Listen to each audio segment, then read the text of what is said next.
直播的朋友们，大家好，这里是海外华人直播。我们始终不办告示，我们力求直播传真。今天是2022年9月12号。今天我们邀请一位熟读乌克兰语言和俄罗斯语言的一位朋友，希望他能够介绍一下他自己。Okay, may I know your name? Asma. Okay, Asma. So you know Russian, right? Yeah. Okay, recently, can you introduce some situation in Ukraine? Well, yeah. First of all, just like it's a well-known news, which was released 2 days ago, right? Pretty much that Russian soldiers took over pretty much 2 big cities. It's Kharkov and Izium. Those 2 cities were pretty much, how can I say, like those are really important cities. They're like big one, and on the map, if you can see, they are like really strategically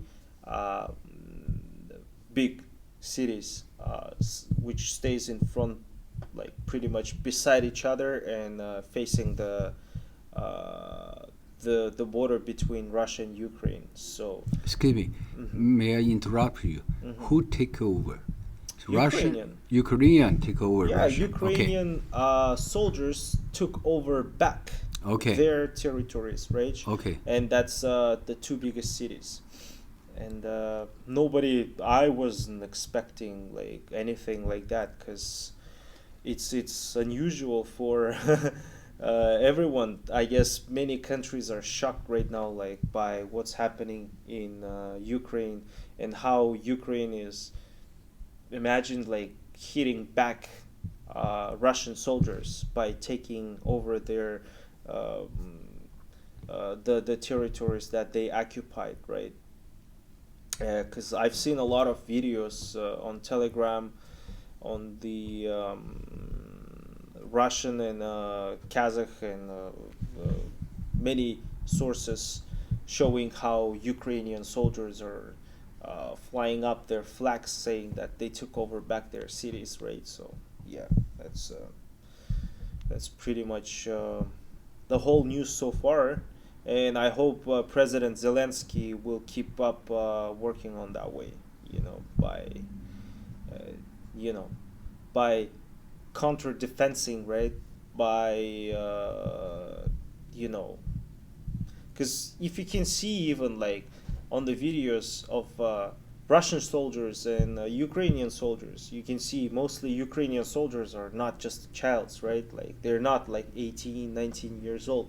Most of them are experienced, like officers, like really soldiers, right? Officers, more than like having some experience. Whereas if you see Russian soldiers, most of them are young kids, who just go and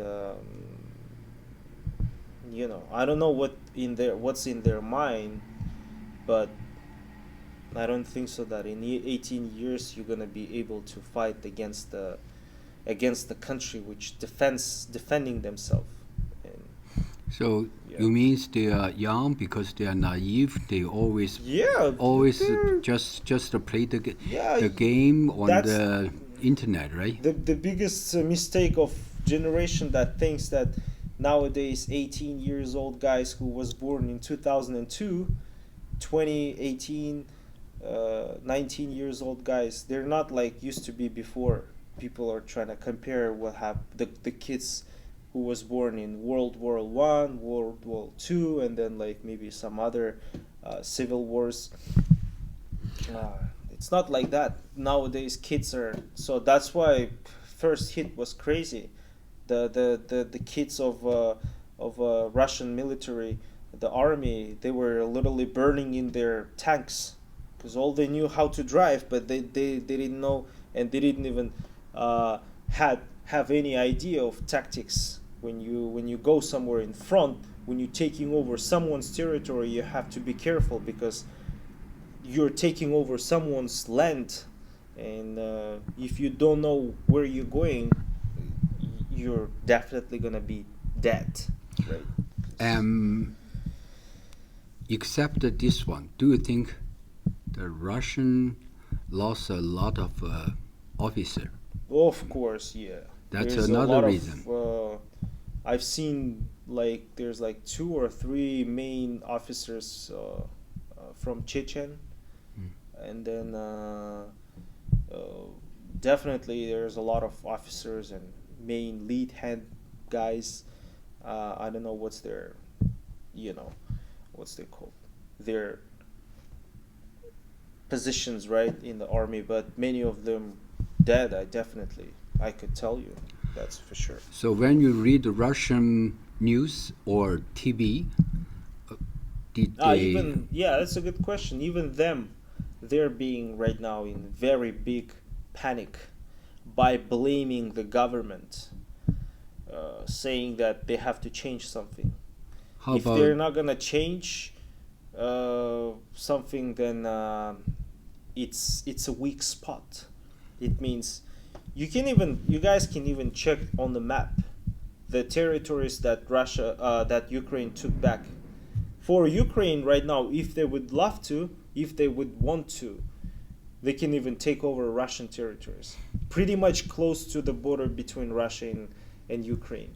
I believe a lot of people interested in what's the attitude for those civil citizen, Russian citizen.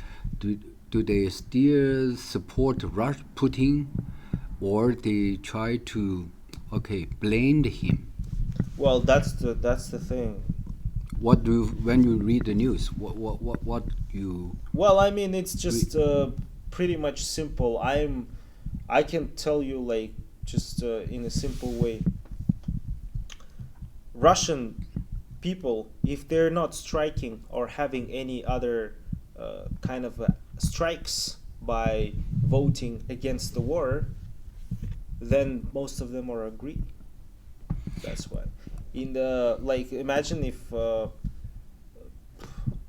don't know, a country that don't really want or support a war, having a war, and people against that, they would definitely say, hey government, what are you doing? We have to replace the president because he's leading us to the war.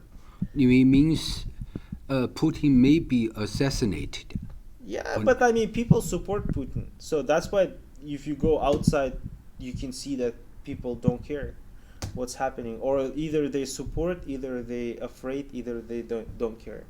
How many percentage still support Putin, in your opinion? Many percentage. Huh? Many percentage. That you read the news. Well, out of 145 million population, and more than 12 little republics in Russia, I would say 80 million support.